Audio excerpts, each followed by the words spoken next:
अरे हम चाइना से नहीं डरे तो हम सदन के अंदर भी नहीं डरने वाले हैं। यदि उत्तराखंड को इस तरह से गालियां दी जानी हम लोगों को, आपको इस तरह की वही की जानी, तो मैं नहीं रहूंगा सदन। ठीक है, आप जाइए, लेकिन इसको राजनीति का अड्डा मत बनाइए। यहाँ पे राजनीति नहीं चलेगी। बैठिए आप। हमें डराने धमकाने का काम किया जा रहा।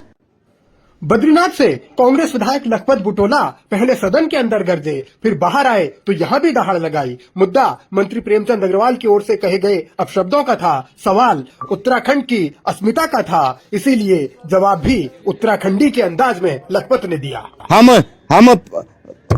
सीमांत जनपद के लोग हैं, हम चाइना के बॉर्डर से लगे हुए लोग हैं, हम दूसरी रक्षा पंक्ति के लोग हैं और हमारी बातों को दबाया जा रहा, हमें डराने धमकाने का काम किया जा रहा।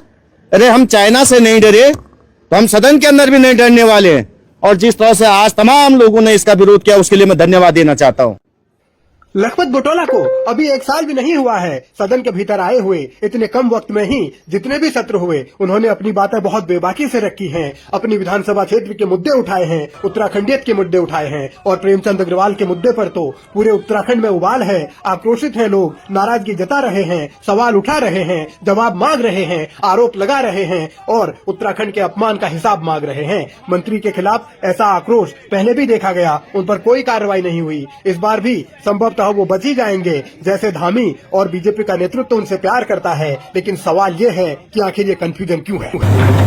प्रेमचंद जी का भी आज जो है जो बीच में थोड़ा सा कुछ कंफ्यूजन हुआ था, हम नहीं वो मीडिया में थोड़ा कंफ्यूजन हो गया है।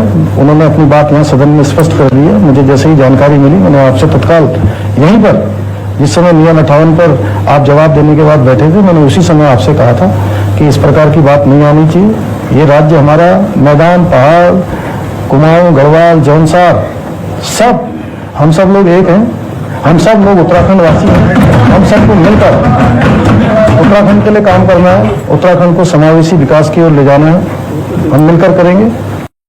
सीएम धामी और समूची सरकार कंफ्यूजन का हवाला देकर, कंफ्यूजन का बहाना बनाकर पूरे उत्तराखंड को कंफ्यूज करने की कोशिशों में है। लेकिन मौजूदा हालात जिस तरीके से बन चुके हैं उससे ये जाहिर है कि बात बहुत दूर तक जाएगी।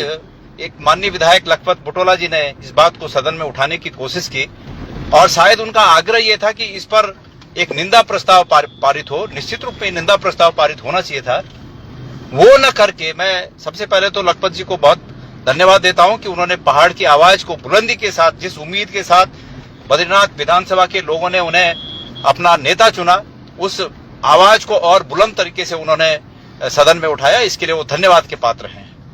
पर मेरा अफसोस इस बात का हो रहा है मुझे कि विधानसभा की अध्यक्ष जी को आखिर हो क्या गया। विधानसभा की अध्यक्ष जी, आप इस बात में गौरव महसूस करती हैं और करना भी चाहिए आपको कि आप भुवन चंद्र खनूड़ी जी की सुपुत्री हैं।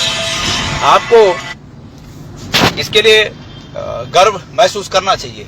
लेकिन उस पर मंत्री को डांटने के बजाय जो लोग इस बात के लिए मंत्री से, तो ये अफसोसजनक है। स्पष्ट रूप से विधानसभा की अध्यक्ष जी का ये कृत्य वायस्ड है, एक पक्षीय है, सत्ता पक्ष के साथ है और इसको स्वीकार नहीं किया जा सकता। विधानसभा अध्यक्ष जी को अपने कर्तव्य का आभास होना चाहिए कि विधानसभा अध्यक्ष के लिए सभी सदस्य बराबर हैं और अगर उसमें किसी सदस्य ने गलती की है तो उस सदस्य को डांटने, जिस प्रकार से वो विपक्षियों को डांट रही हैं, उस प्रकार से मंत्री को डांटने के लिए उनमें हिम्मत होनी चाहिए।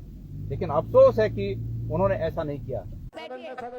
मैडम स्पीकर ने जो किया उसको लेकर भी खूब चर्चाएं हो रही हैं। उनके व्यवहार को लेकर, उनके रवैये को लेकर, उनके अंदाज को लेकर, उनके मिजाज को लेकर, उनके अहंकार को लेकर और उनके तौर तरीकों को लेकर। मगर सवाल ये है कि एक विधायक को क्या अपनी बात कहने का भी अधिकार नहीं है? क्या एक विधायक अगर कुछ कह रहा है तो इतनी टोका टोकी होनी चाहिए? एक विधायक अगर कुछ डिमांड कर रहा है तो क्या उसको बाहर निकाल देना चाहिए? खबरों में अब तक के लिए बस इतना ही। फिर होगी आपसे मुलाकात, तब तक के लिए नमस्कार और देखते रहिए पहाड़ दूरदर्शन न्यूज। ऐसे ही लेटेस्ट अपडेट पाने के लिए हमारे चैनल को सब्सक्राइब करें और तुरंत नोटिफिकेशन पाने के लिए बेल आइकन प्रेस करना ना भूलें। यदि आप हमें फेसबुक या इंस्टाग्राम के माध्यम से देख रहे हैं तो हमारे पेज को फॉलो जरूर करें। धन्यवाद।